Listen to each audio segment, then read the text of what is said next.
ಇದು ನಮ್ಮ ಲ್ಯಾಬಲ್ಲಿ ಅವೈಲೇಬಲ್ ಇರೋ ಟಿ ಪಿ ಲಿಂಕ್. ಇದನ್ನು ಯೂಸ್ ಮಾಡ್ಕೊಂಡಾಗ ಇದನ್ನು WLAN ಅಂದರೆ ವೈರ್ಲೆಸ್ ಲೋಕಲ್ ಏರಿಯಾ ನೆಟ್ವರ್ಕ್ ಅಂತ ಹೇಳ್ತಾರೆ. ಓಕೆ, WLAN ಲ್ಯಾಬಲ್ಲಿ ಯಾವ ರೀತಿ ಇಂಪ್ಲಿಮೆಂಟ್ ಮಾಡೋದು ಅಂತ ನೋಡೋಣ.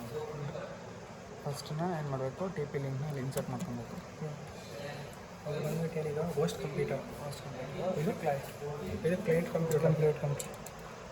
ನಾವು 2 ಕಂಪ್ಯೂಟರ್ ಎಷ್ಟು ಬೇಕಾದರೂ ಯೂಸ್ ಮಾಡ್ಕೊಬೋದು. ಬಟ್ ಇದನ್ನು ಲಿಂಕ್ ಇನ್ಸರ್ಟ್ ಮಾಡಬೇಕು. ಇಲ್ಲಿ ಇನ್ಸರ್ಟ್ ಆಗಿದ ತಕ್ಷಣ ನಮಗೆ ಗ್ರೀನ್ ಲೈಟ್ ಕಾಣಿಸ್ಬೇಕು. ಇಲ್ಲಿ ಅಷ್ಟೇ ಗ್ರೀನ್ ಲೈಟ್ ಕಾಣಿಸುತ್ತೆ. ಹಾಕ್ಕೊಂಬೋದು. ಆಯಿತು. ಅದಕ್ಕೂ ಮುಂಚೆ software T P link click ಮಾಡಿ. ಓಕೆ, ನಾವು ಏನಾದರೂ ಇಂಪ್ಲಿಮೆಂಟ್ ಮಾಡಬೇಕಂದ್ರೆ T P link wireless configuration ಅನ್ನೋ ಸಾಫ್ಟ್ವೇರ್ ಬೇಕು. ಓಕೆ, ಅದು ಅವೈಲೇಬಲ್ ಇರುತ್ತೆ ನಮ್ಮ ಸಾಫ್ಟ್ವೇರಲ್ಲಿ. ಇಲ್ಲಿ ಬಂದ್ಬಿಟ್ಟು ಇಲ್ಲಿ ನಾವೇನು ಮಾಡ್ಕೋಬೇಕು, ಓಪನ್ ನೆಟ್ವರ್ಕ್ ಆ್ಯಂಡ್ ಶೇರಿಂಗ್ ಸೆಂಟರಲ್ಲಿ network sharing center. Okay, click ಮಾಡ್ಕೊಬೇಕು.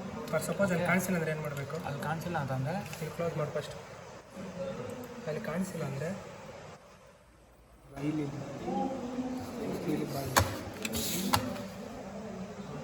ಹೋಗಿ ಕಂಟ್ರೋಲ್ ಪ್ಯಾನಲ್ ಹೋದರೆ ಇಲ್ಲಿ ಬಂದುಬಿಟ್ಟು ನೆಟ್ವರ್ಕ್ ಆ್ಯಂಡ್ ಇಂಟರ್ನೆಟ್ ಇಲ್ಲಿ ಬರುತ್ತೆ. ಇಲ್ಲಿ ನೆಟ್ವರ್ಕ್ ಆ್ಯಂಡ್ ಶೇರಿಂಗ್ ಸೆಂಟರ್ ಇಲ್ಲಿದೆ. ಅಲ್ಲೇನಾದರೂ ಸಿಕ್ಕಿಲ್ಲ ಅಂತ ನಾವು ಇನ್ಫಾರ್ಮೇಷನ್ಗೋಸ್ಕರ ಇಲ್ಲಿರುತ್ತೆ. ಎಷ್ಟು ಆಯಿತು? ಇಲ್ಲಿ ಇದರಲ್ಲೇ ಮಾಡಿಲ್ಲ. ಓಕೆ, ಅಲ್ಲಾಯಿತು. ಅಲ್ಲಾಗಿದ ತಕ್ಷಣ ಇಲ್ಲಿ setup a new connection or network ಅಂತ ಇರುತ್ತೆ. ಓಕೆ, ಇಲ್ಲಿ setup a new connection or network ಅಂತಿದೆ. ಅದನ್ನೇನು ಮಾಡಬೇಕು, ನಾವು ಕ್ಲಿಕ್ ಮಾಡ್ತೀವಿ. ಓಕೆ, ಇಲ್ಲಿ ಬಂದುಬಿಟ್ಟು ಸ್ಕ್ರೋಲ್ ಡೌನ್ ಮಾಡಿದ್ರೆ ಕೆಳಗಡೆ ಇರುತ್ತೆ.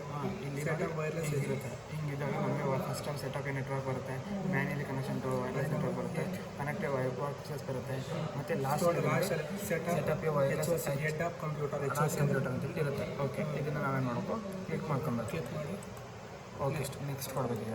ನೆಕ್ಸ್ಟ್ ಆದಮೇಲೆ ನೇಮ್ ಏನೋ ಅಂದ್ಕೊಳ್ಳೋಣ. ನೆಟ್ವರ್ಕ್ ನೇಮ್ ನಾವು ಏನು ಅಂದ್ಕೊಳ್ಳೋಣ, BGSP ಅಂತ ಕೊಡೋಣ. ಓಕೆ,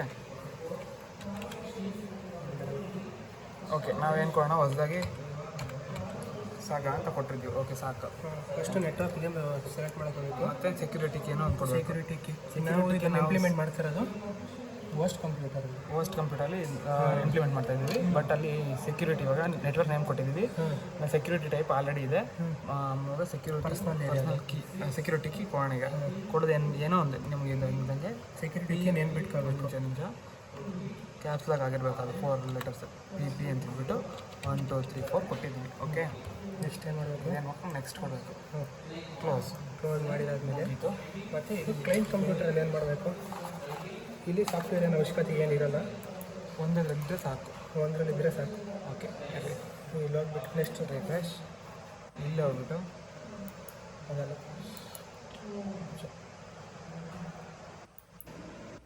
ಇಲ್ಲಿ ಆಲ್ರೆಡಿ ಕೊಟ್ಟಿದ್ದೀವಿ. ಅವಾಗ ಏನು ಕೊಟ್ಟಿದ್ದೀವಿ, ಇಲ್ಲಿ ಕಾಣಿಸಿಲ್ಲ ಅಂದರೆ ನಮಗೆ ಸಗ ಅಂತ ಕೊಟ್ಟಿದ್ದೀವಿ. ಅದರಿಂದ ಇಲ್ಲಿ ಸಗ ಹೋಗಿ ಕನೆಕ್ಟ್ ಮಾಡ್ಕೊತೀವಿ.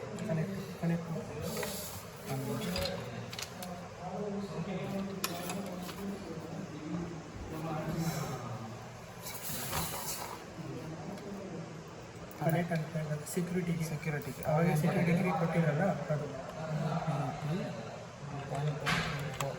ಓಕೆ, ಇಷ್ಟು ಕೊಟ್ಟಿದ್ದೀವಿ. ಸೆಕ್ಯೂರಿಟಿಗೆ ಕೊಟ್ಟು ಓಕೆ ಕೊಟ್ಟು ಎಲ್ಲಿ ಕನೆಕ್ಷನ್ ಮುಗೀತು.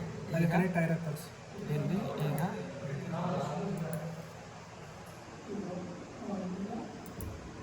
ಕನೆಕ್ಟೆಡ್ ಅಂತ ತೋರಿಸ್ತಾ ಇದೆ. ಇಲ್ಲಿ ಸಹ ಕನೆಕ್ಟೆಡ್ ತೋರಿಸ್ತಾ ಇದೆ. ಓಕೆ, ಇಲ್ಲಿ ಮುಗೀತು. ಮತ್ತು ಈಗ ಬಂದ್ಬಿಟ್ಟು ನಾವು ಹೋಸ್ಟ್ ಕಂಪ್ಯೂಟ್ರಲ್ಲಿ ಏನೋ ಒಂದು ಏನಾದರೂ ಫೈಲ್ ಶೇರ್ ಮಾಡಬೇಕಂದ್ರೆ ವಿತೌಟ್ ವೈರ್ ಏನೋ ಒಂದು ಹೊಸ ಫೋಲ್ಡ್ ನಾನು ಕ್ರಿಯೇಟ್ ಮಾಡ್ಕೊತಾರೆ. ಏನಾದರೂ ಫೋಲ್ಡ್ರು ಏನಾದರೂ ಶೇರ್ ಮಾಡ್ಕೋಬೇಕು. ಯಾವ ರೀತಿ ಶೇರ್ ಮಾಡ್ಕೊಡೋದು ಅಂತ ಏನಿದು ಏನೊಂದು ಕೊಟ್ಟಿರ್ತೀನಿ. RRR ಅಂತ ಕೊಟ್ಟಿದ್ದೀನಿ. ಓಕೆ, ಓಕೆ, ಐಟಮ್ ಆಗಿದೆ. ಮತ್ತು ಅದರಲ್ಲಿ ಹೋಗ್ಬಿಟ್ಟು ಶೇರ್ ವಿತ್ ಅಲ್ಲಿ ಹೋಗ್ಬಿಟ್ಟು ಮತ್ತು ಅದರಲ್ಲಿ ಸ್ಪೆಸಿಫಿಕ್ ಪೀಪಲ್ಸ್ ಅಂತ ಕೊಟ್ಬಿಟ್ಟು ಅದರಲ್ಲಿ ಈಗ ಇಲ್ಲಿ ಬಂದುಬಿಟ್ಟು ಎವರಿವನ್ ಅಂತ ನೀವು ಯಾರ್ಯಾರು ಫೈಲ್ ನೋಡಬೇಕು ಅಂತ ಇಲ್ಲಿ ಗೊತ್ತಾಗುತ್ತೆ. ಆ್ಯಡ್ ಮಾಡಿಬಿಟ್ಟು ಅಲ್ಲಿ ಅದರಲ್ಲಿ ನಾವು ಫೈಲ್ ಕಳಿಸೋದನ್ನ ರೀಡ್ ಮಾಡೋಕೆ ಹೋಗಬೇಕು, ಏನಾದರೂ ರೈಟ್ ಮಾಡೋಕ್ಕೋ ಏನಾದರೂ ರೀಡ್ ರೈಟ್ ಅಂದರೆ ಮಾಡಬೇಕಂದ್ರೆ ರೀಡ್ ರೈಟ್ ಹೋಗ್ಬೇಕು. ಶೇರ್ ಮಾಡಬೇಕು. ಶೇರ್ ಇಲ್ಲಿ ಓಕೆ, ಶೇರ್ ಮಾಡೋಣ. ಕ್ಲೈಂಟ್ ಕಂಪ್ಯೂಟರು ಲೊಕೇಶನ್ ಇಲ್ಲಿ ತೋರಿಸ್ತಿದೆ. ಏನಂತ RRR Manoj Gowda PC user Manoj Gowda desktop RRR ತೋರಿಸ್ತಾ ಇದೆ.